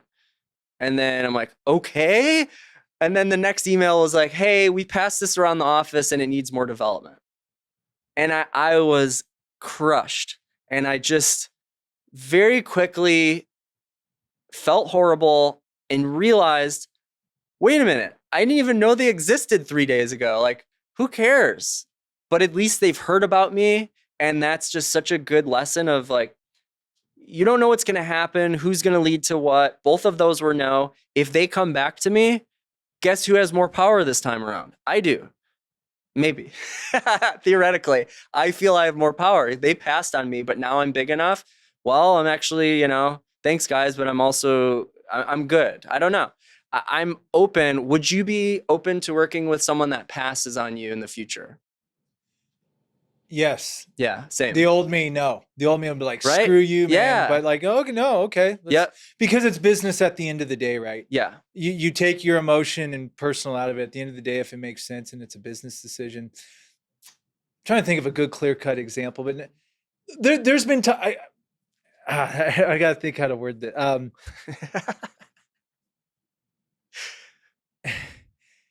There's times where you have to put your own personal ego and how you interpreted a situation aside. And look, there's non-negotiables, right? If someone treats you a certain way, it's like, screw you. I don't care if you come to me with whatever. I'm not going to, whatever. I'm never going to work with you. But if they said no for a certain reason, or it just didn't click or whatever, but now it's coming back to you, you should still be open to what it is. Yeah. It just may not have been good timing on their end. Agreed. And back to kind of what you said about if someone was mean to you. I had this really interesting opportunity, and it's still in the works, about a streaming service that kind of just went blank on me for a month. And however, some of my stuff is up. And I'm like, it doesn't look good. Can you fix this? This is our last communication. Hey, can you fix this? And then also like, what's the status on blah, blah, blah. It's been a month. I responded like after a week, and then we're all busy. I come back and I'm like, I talked to my therapist about it. I talked to my family. I'm like, they're using my stuff. Like, I'm a little annoyed, but I want to be aware that that's just my ego and they don't owe me anything and who cares? And it's like, why is that a big deal? I should be focused on other stuff too. And then she responds after a month, hey, my dad passed away. I'm sorry. Like I need a little bit of time sorting this out. I'm like, oh my gosh. So I'm also guilty of that, of being, I worked so much that, at the hotel days for that 10, 12 years, that I would get like sick physically. I would work, I think when I first started at the Win, I worked for 3 months straight, 7 days and 4 nights. because we were open that much. And I got sick after 3 months, and I went into my boss's office. I'm like, I feel like I'm having a mental breakdown. Like, I don't care about anyone. I don't give a crap. I want to go back home. I don't know what to do. And he's like, what's wrong? I was like, I don't have a day off. I haven't had a day off in 3 months. I want to be there. I want to be a part of this, but I'm like cracking. And he's like, I didn't know you don't have a day off. Take off Sunday. I was like, oh, really? So that led to, me having a little bit of like balance in my life. And I think that during that time when I have those breakdowns, I probably wasn't as nice to people as I should have been. And depression is real, and like, you don't know what people are going through ever. And a lot of times they just won't say it. And that student who, has autism, maybe prior to Big Head Bob, was really ashamed because he would say something in public and get ridiculed. And people are like, what's wrong with that kid? But maybe now they know that he's on the spectrum. He's a little bit different. He learns differently. He speaks differently. So that was a pretty cool thing. If I can segue into one of the best classes I ever went to, actually at the Win, it was called True Colors. And they offered these like team building exercises and all this stuff. I took all of these A-type personality, like wild hosts, these VIP hosts, and I brought them to this class. And there was like 20, 30 people at a time. I did it 3 times. And you take a quiz, 15, 10, 20 questions. Then you get divided: blue, orange, gold, yellow. And blue is emotional. You're a little bit more emotional. That's your behavior, Orange, you're a little more wild and crazy. And the other one was green. I'm sorry. Green, analytical. And gold, more of like organized and a sheriff and like, on your game. And then everyone's like, yeah, that's me. And everyone's like, oh, you realize that if you as a boss or a normal person yell at 2 people, you screwed up. You guys screwed up. You fucked up. This is embarrassing. The orange will be like, I got it. Yeah, no problem. The blue will internalize and be angry at you and maybe cry. You can't talk to people the same way because they don't absorb information. That was a huge like, whoa. I always thought this one guy was super lazy, but he's actually analytical. So I'm going to stop sending him on things that he hates doing and have him manage the schedule. And he's going to be amazing at it. I'm going to put this guy in charge of this because he's more organized and he's on top of his game and I can trust him because that's his behavior and that's his interests. So I thought that was really interesting on how to like break someone down and kind of recognize like how they want to be spoken to. Because you just don't know by looking at someone. You just can't tell. It's like judging a book by its cover. You don't know what's behind it, and everyone has that. And I think Big Head Bob allows people to just, I'm embarrassed because sometimes I feel like I have a huge big nose. I have anxiety issues. I see a therapist once a month. Like, you see therapists? Like, yeah. Like, me too. Like, oh, hell yeah. You like it? No. Call your insurance. Find a different one. It's super easy. So that's my story about that. I just flashed to Forrest Gump. No. That's all I have to say about that.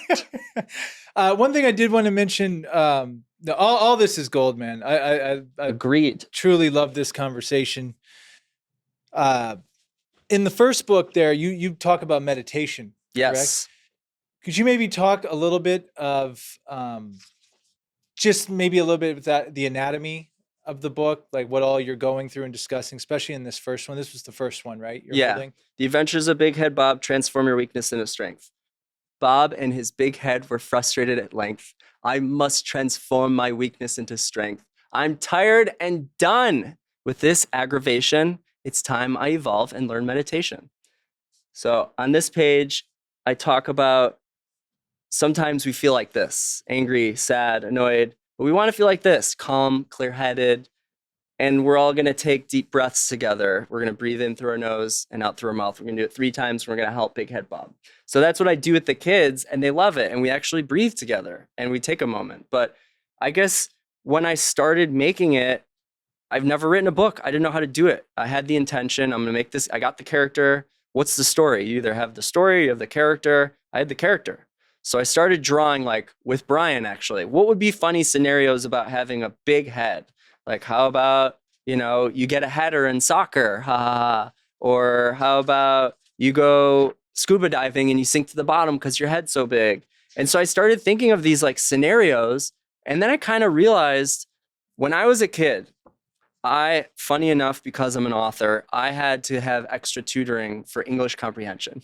So I had to miss gym class during elementary school, these formative years, and have one-on-ones and work on my English. I would go home, I would cry to my mom and be like, I want to be a normal boy. I hate missing. It's my favorite. I love gym class. My friends are asking where I am. I'm embarrassed. I don't want to tell them that I need special tutoring because I'm dumb.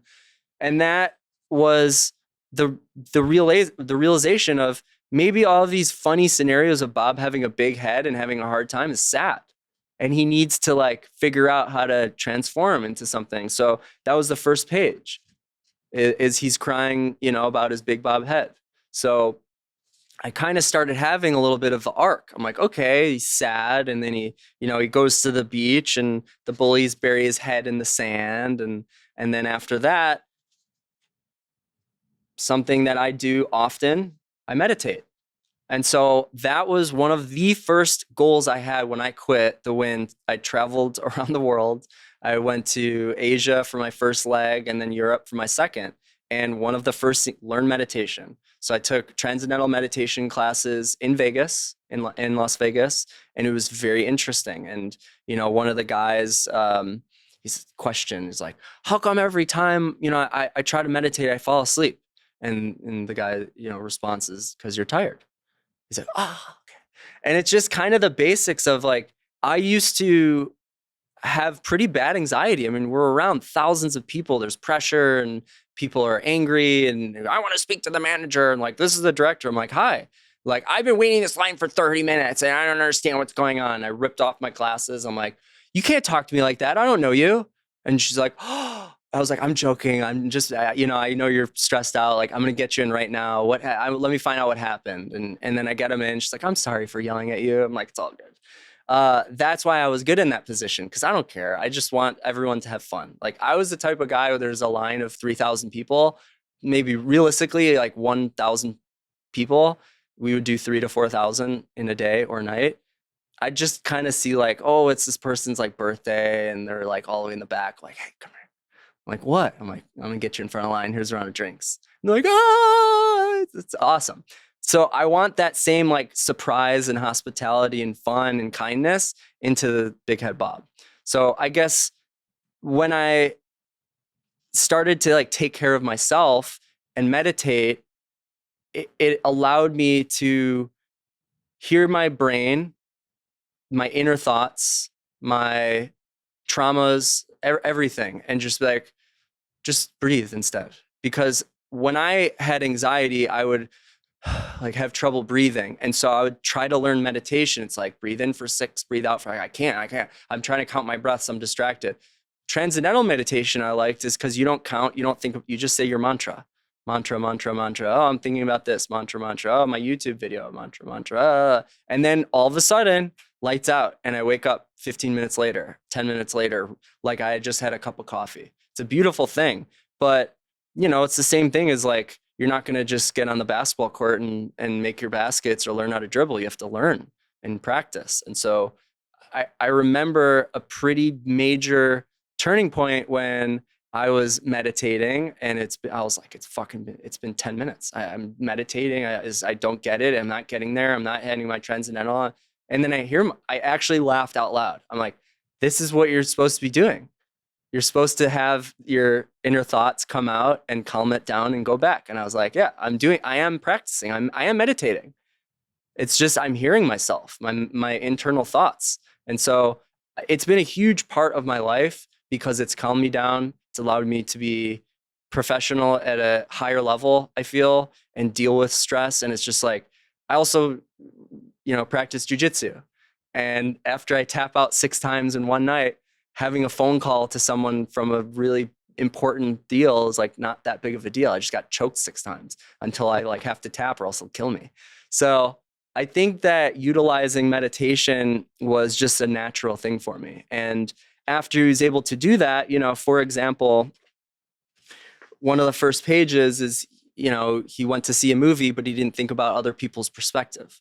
And so after he meditated, he went back and he's like, I'll just sit in the back. And the girl next to him shared her popcorn snack. And now that he is able to be like, oh, I'm in people's way. I have this big fuzzy head in front of people. And I thought that was a really cute way to kind of tie it up. I'm like, he has a big ass head. Why does he stand next to the net instead of just trying to kick it? He'll get a header and he'll score and he wins the game. And, so I think my last page is one of my favorite, but I do have to say kids love this. He has such a big head. It's like an umbrella. So the way the sun is shining, he's like, hey, would you like some shade? And people are like, you're so thoughtful and sweet. But the last page is life is a roller coaster with ups and downs. Always try your best with smiles and not frowns. Stay positive and breathe is what we say. Just wow, it was one heck of a crazy day. Has anyone read to you on the show yet? You are the first. I think I read something one time when I was doing them on Zoom. Yeah. But not like this. Go. This was great. Cool. Yeah, no, it's funny because maybe we were going to end with something like that, but you just totally did it. And like, I love the end. The end. No, not yet. But I love it because you're making people okay with accepting how they were made and working with what you got. I really kind of just did it for my nephew and for myself at first. And then you quickly realize like everyone feels that way. Sure. And I keep getting this reinforcement that like this is needed, or I love the amount of times I cried because my friends would send me pictures of them reading it with their kids. And I'm like, you don't get to see this like intimate time with families. It's just not something you even think about. But then like, there's my best friend from childhood, like with the book I wrote for my nephew, reading it to his kid and they love it, or they're watching, or there's a BigHeadBob in French, Baba Grosse Tête sticker of like him as a Picasso on a garbage can right in front of the Eiffel Tower. It's just pretty amazing to see where Bob is traveling to and who identifies it. And it's a very familiar feeling is one of the most common things I hear about it. I've seen that before. I'm like, no, you haven't. But actually, maybe they have now because it's been 4 years and there's stickers and social media and stuff. So it's kind of like made its way back to me where it's like, hey, I'm seeing this as a big octobob with all these tentacles. And now you kind of get interested in one and you see the others just like we were talking about. And it's fascinating, man. It's really fun and it's like a game. And I hope it continues forever. I love it. It will. And David, this has been spectacular to say the least. Agreed. We're going to have to do another one at some point in time. When we get the sponsored one. Mm-hmm. With the we'll be somewhere very bougie. Is there anything else that you would like to talk about? Can be about anything, can be more about BigHeadBob. Anything else that you would want to say in this discussion? And you will get the last word at the end. Sure. I think that when I had the inspiration to create the first book for Joaquin, it kind of turned out that it's not just for him, it's for his generation. And he now has a younger brother, Emiliano, and I can't wait for him to like kind of latch on. I've told Joaquin so many times, we call him Keeney. I'm like, Keeney, do you know why I made BigHeadBob? He's like, why? I made him for you. And then he came, we did a sticker event with, it's called Sticker Zoo Designs. He's on Instagram, TikTok, YouTube, and he goes to these college campuses around California, and 100 kids, college students, will run across campus, ditch classes to get, it's very, very smart. What he does is he designs their mascot, but in a different type of way, like his own creative way, and he'll give them out for free. And so he does these sticker drops, and you know, Sal, Joaquin's mother, and Emmy's, she forwarded me this Instagram. She's like, you should do a collab. And I was like, yeah. And I messaged him. He's like, I've never done a collab before. I was like, dude, what do you want to do? Like, what are you trying to do here? And we had a Google Meet, And he's like, I don't know how to do this or do that. I was like, I'm done most of the things you're trying to do. Use me for any reference that you want. I'm happy to help you. I want to do an event at UCI, University of California, Irvine. And I think that because it's May, Mental Health Awareness Month, and the month we can have people write like different notes to like positive reinforcement notes. And then the next time, which will be our event, we can pass them out along with the stickers. And so they all came, like my family, Neil, Sal, Brian. Like, it was just to see Joaquin, like see a crowd of people around. And I did an event. I read at the like the Orange, what was it called? LA. It was called the LA Kids Book Festival in West Hollywood. That was like the first time they didn't have a children's book festival. And I got to read it in front of an audience, and Joaquin was there, and like his dad was holding the book for the crowd. And it's such a family affair. And I'm really grateful that it's taken us this far. And I'm so excited to see when it goes to television or when it goes to like production on a major scale of like how we can still incorporate all of our friends like yourself and family and people that have been there from day one. It's pretty crazy. Yeah, I hope to do a book tour and get the old like bus and just visit schools in every city and just have fun and have like BigHeadBob bus. It kind of worries me, but it would be awesome. Heck yeah, maybe the podcast bus will be right behind you. That would be so cool, man. I've been able to go out to Salt Lake City in Utah to read to a school and around California. So my like tour days aren't quite there yet, but that's just another beast.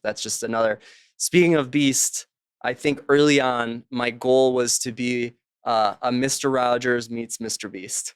I want to be like that fun, educational, kind, wild, a little bit of everything and sprinkle that Vegas glitz and glamour on it. And that's BigHeadBob. Dude, like, I just got goosebumps you saying that. That's like everything I know about you and like all my experiences. As soon as you said that, and now I'm like, oh yeah, that's it. Well, I was going to ask you one final, as we were heading out here, the future of BigHeadBob, but I think you say you want to do more touring. You just want to keep going, right? The future is get a publisher so I can get into more stores and get more. I do worry a little bit about freedom, but I don't know. I don't know what it'll look like. I don't need an advance of $50, $100, $200,000 and then pay it back with sales. Maybe I do if it's a good deal, but I'm uncertain about what a publisher would be able to offer aside from like, you can't get a TV deal if you don't have a publishing deal. You can't be in Barnes and Noble and have like a physical book if you're not, if a publisher doesn't sell it to you, like Penguin Random House or whatever. But I don't know. I'm sure that's why I love Mr. Beast so much, is because he is his own publisher. He's his own chocolate factory. He's his own everything. And I hope to do that, but it is infinitely impossible. But why the fuck not? Life is short. Let me jump for it. Swing big, brother. Swing big. Swing big. And it's cliche. It's overused, but it's so true. Aim for the moon, and if you miss, you're still in the stars. Yep. It's a beautiful thing. Still works out. Eric, do you have anything as we're rounding? No, man, I think it's cool because clearly your trajectory is kind of mapping itself out. I guess by society standards, like making it is once like all the big money comes and all that. But really, like you kind of already have made it. That's why I think this is a really cool time in your life. Mm-hmm. And that this is going to be a cool podcast, hopefully, you to look back at. Because like, oh yeah, you're in that middle ground that Sam's talking about. But man, if you're just looking at it, you clearly already, the pieces are just lining up, and like every day you're chasing the synchronicities. You're letting it morph the way it's gonna morph.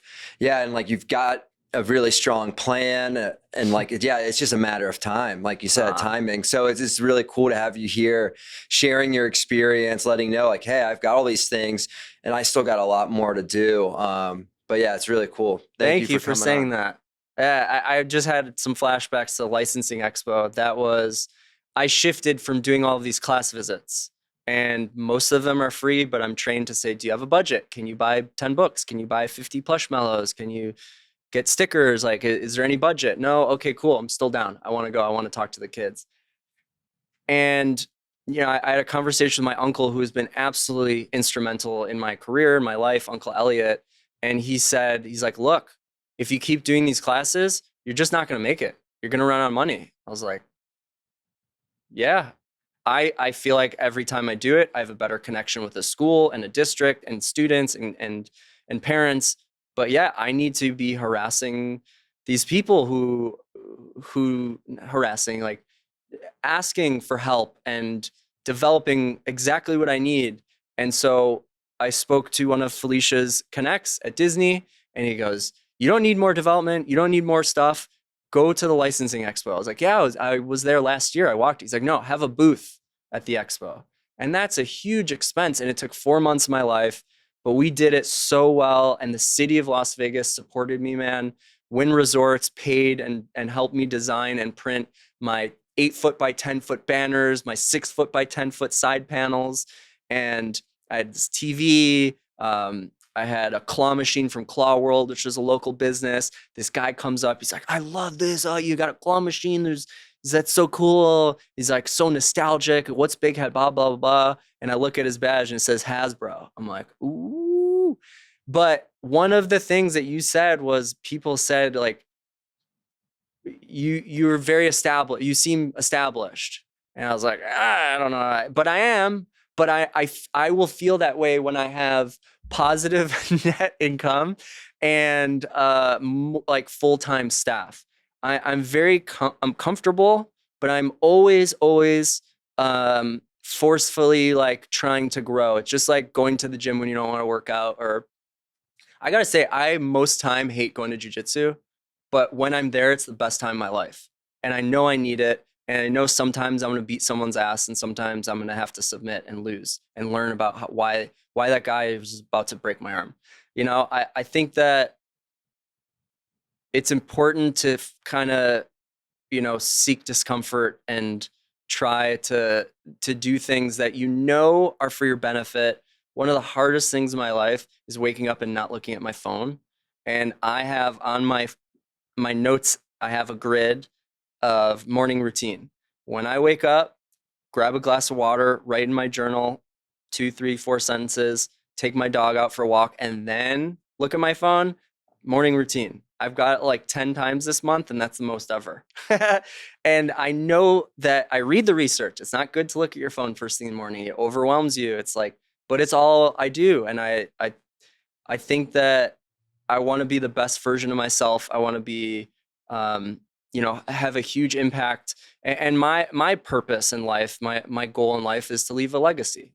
And I think once I recognized that, it really helped me with what I was doing with my time.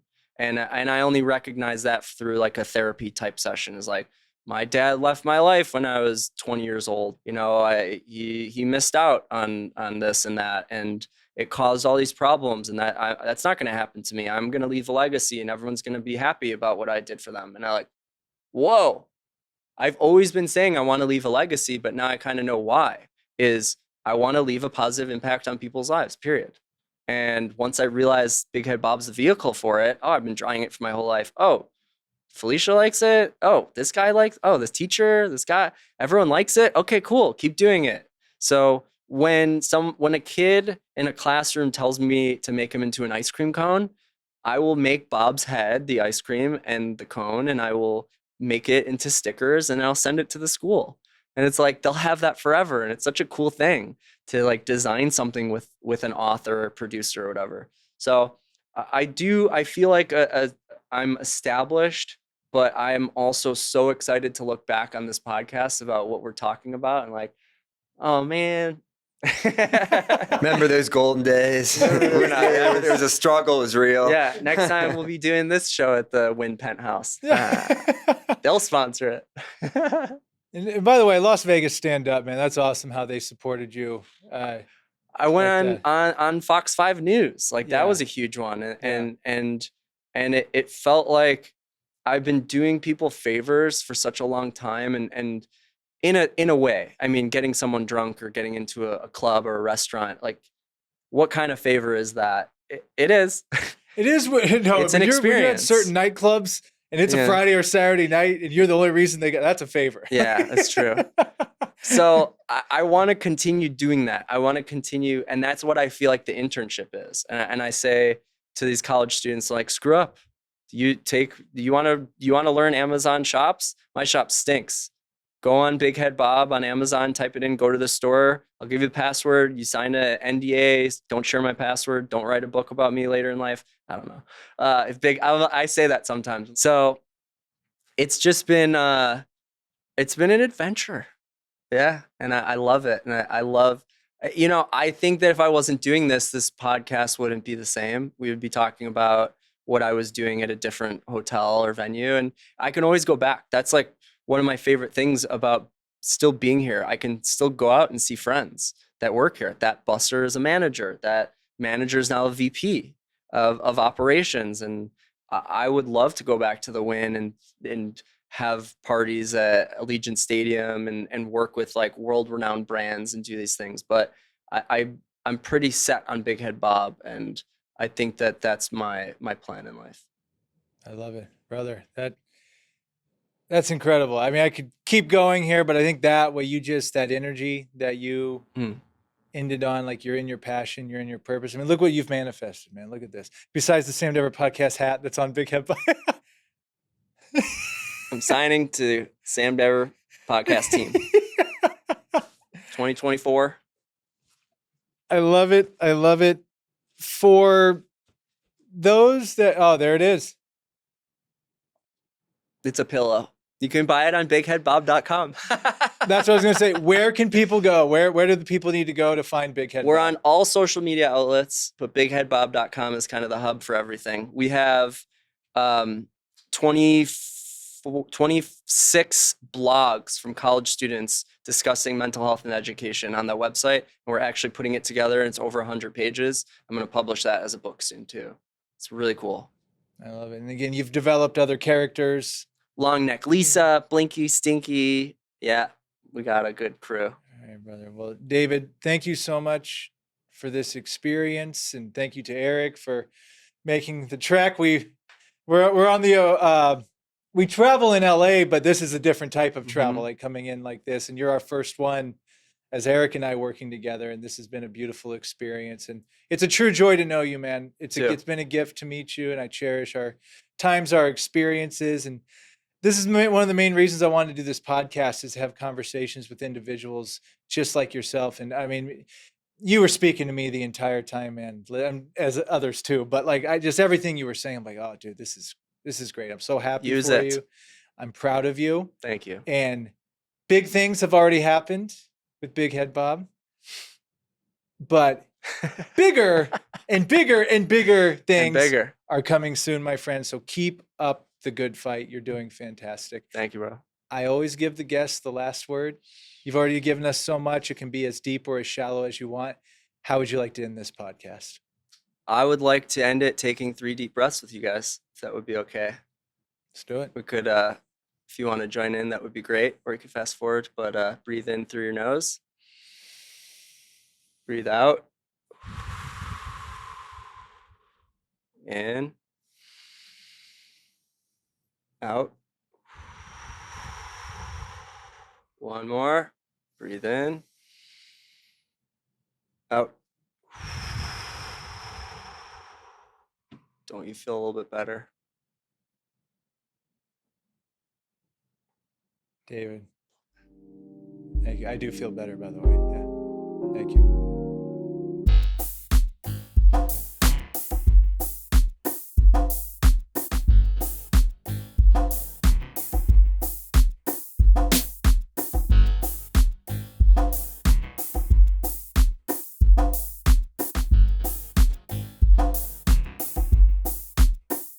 Hi, everyone. Sam Dever, the Sam Dever podcast here. And I just want to thank you for checking out this episode. To watch and listen to future episodes, be sure to follow us on Spotify and Apple Podcasts, and subscribe to our YouTube channel at youtube.com/@the Sam Dever podcast. Thank you so much. See you soon.